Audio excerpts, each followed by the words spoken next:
今天和大伙聊个温馨的小故事。故事中男主喜欢用砍人头来庆生，而他9岁时就砍下父母的人头。好故事阿胜陪你看。这次想聊的故事叫 Bad Triple。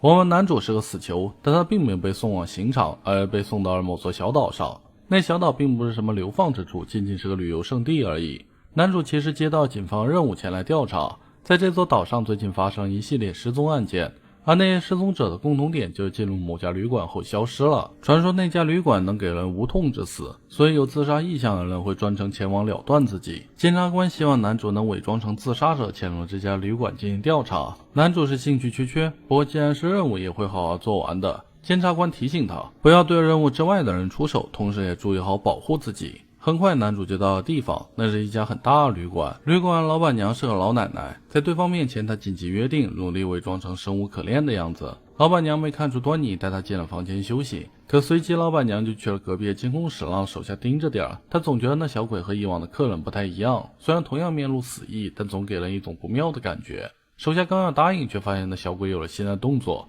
房间里的摄像头被发现了，男主让老板娘老实交代那是干什么的。老板娘只能勉强解释，之前接待过一些恶劣的客人，把房间弄得一团乱，没了办法，他才在房间里装监控的。男主对这蹩脚借口不屑一顾，但也姑且顺着对方的话说了下去，表示自己不会乱搞，只是在这里度过最后的时光。这么精彩的视频不得用我单的限量手幅助助兴。最近刚在闲鱼捡漏价蹲到全网断货的限量小卡，闲鱼主页点击鱼里，低价到手爱豆限量小卡，持股追星先上闲鱼。闲鱼真的太神奇了。回到故事中来，老板娘无奈只能答应男主的要求，去掉房间里的监控，还帮他出去买饮料。可等他回来的时候，就看到房间里被弄得一团糟。合着小子把自己刚说的话全当放屁吗？老板娘强忍着胖揍这小子一顿的冲动，说晚饭快好了，让男主先去温泉洗澡。男主是欣然答应。那温泉确实很舒适，让他感叹监狱外的世界真是美好。不过在澡堂旁的过道里碰到一个妹子，他看那妹子表情低沉，应该是来这里的自杀者。沉默片刻，他跟对方打了招呼，还送了瓶饮料。对方有点奇怪，但还是接受了男主的好意。回房后晚餐准备好了，他吃得特别开心。联络检察官也很想尝尝，不过也提醒男主小心对方在食物里下毒。男主当然会注意，所以他避开了那些容易下毒的食物。比起这个，他也提到了刚才碰到的妹子，他猜测那妹子应该也是来这里求死的，所以打过招呼之后就没再管对方。而此时此刻，那妹子已经被弄晕带走了。晚上，男主百无聊赖的在房间里看了电视，突然听到外面有动静，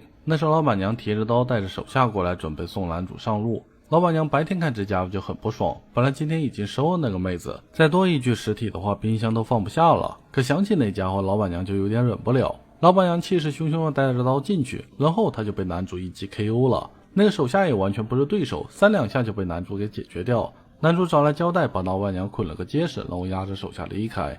路上他问出这里的情况，知道弄出这旅馆的人是老板娘的儿子，那是个医生。向外面传出自杀传言的人也是那个医生。医生把那些自杀者召集过来，好像是在做器官贩卖的事。男主没啥兴趣，只想赶紧找到那医生，并找出相关的证据。有了犯人和证据，这次工作就算了结了。很快手下就带着男主找到了医生，这家伙确实和老板娘长得有点像。男主开门见山的用刀威胁，让医生带自己去拿相关的证据。医生无奈只能同意。路上男主问起医生为何要做这些事，仅仅是为了钱吗？医生却否认了，钱的话只要能维持旅馆和这里的运作就好。他的目标只是杀人本身，他就是喜欢杀人。男主倒是能理解，有些人确实是会对杀人成瘾，那些人一旦从杀戮中品尝到了快感，就会不断重复那个行为。医生对此是嗤之以鼻，他有一套自己的价值观，觉得自己是在帮那些人。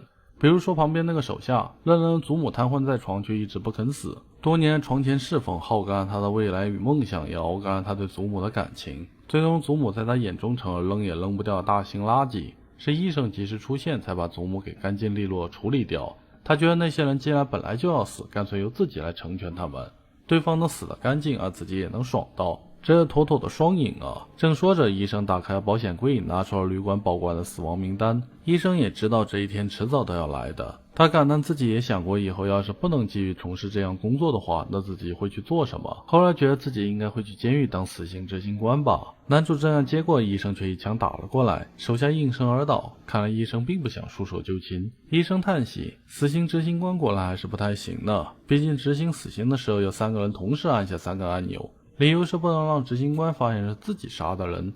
那对于他而言就太无聊了，所以他还是想继续自己的这项工作。男主赶紧躲了起来，医生拿枪追在后面。医生也对男主产生了兴趣，想问男主是什么人，为何要来调查他。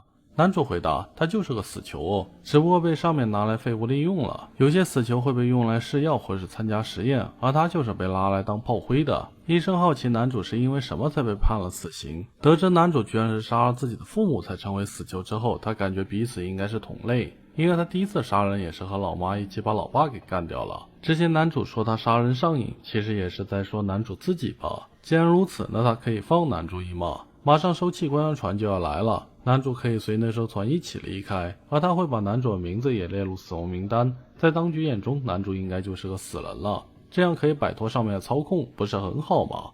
男主却毫不犹豫地拒绝，他从保管器官的箱子里找了颗心脏扔到对方脸上，并夺下对方的枪。稳定局面后，他也放松下来，回答医生的话。对于医生的话他有异议，他跟医生根本就不是同类。对于医生这种人他是再熟悉不过了，因为他父母就是那样的人呢。他父母都是以杀人取乐的杀人犯，甚至从小就带着他一起杀人，每年生日礼物都是砍掉某个人的脑袋。直到9岁时，父母给他的礼物是一个跟他看起来差不多大的小孩，想让他继续砍掉对方的脑袋。那个时候他突然感觉有哪里不对劲，所以他砍掉了父母的脑袋，然后跑去警局自首了。他被送去矫正设施，在那里面都是一群跟他父母差不多的人渣。跟那些人渣待久之后，他终于明白自己是个怎样的人。他其实是很讨厌杀人的，但如果是要杀了一群人渣的话，他却非常开心。不，或者说他要是看到像医生这样的人渣，会特别想杀。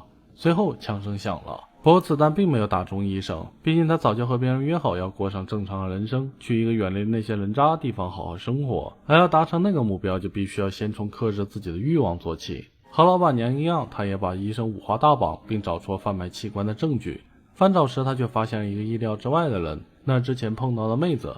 他想问妹子怎么会来这里，妹子说是亲戚介绍来的，说可以来这放松心情。看来这妹子是对传言一无所知的无辜者啊。他带着妹子踏上了回去的路。回去后，男主又被扔回了监牢。检察官还吐槽男主就不能动静稍微小一点吗？这回又出现了死者，他是花了好大功夫才说服上面的人，总算让上面相信男主没啥危害性。顺带一说，检察官也调查一下那妹子的事，发现那妹子是最近过世的大资产家的女儿。亲戚介绍那妹子去岛上散心，是想借此机会让妹子死在岛上，方便自己争夺遗产。聊完正事，检察官也给男主带来了礼物，那是生日蛋糕。今天是男主17岁的生日。此外还有一封信，局长发来的。通过那信我们才知道男主的过去。男主在外面曾犯下24起杀人案，而那24名死者都是道德败坏的连环杀人狂。男主似乎对连环杀手有着非同一般的嗅觉，这让上面很感兴趣。由于男主所具备的本领和身体能力符合标准，所以当局特许男主以犯罪调查进行抵罪。只要男主在18岁之前完成24件任务，就能取消死刑。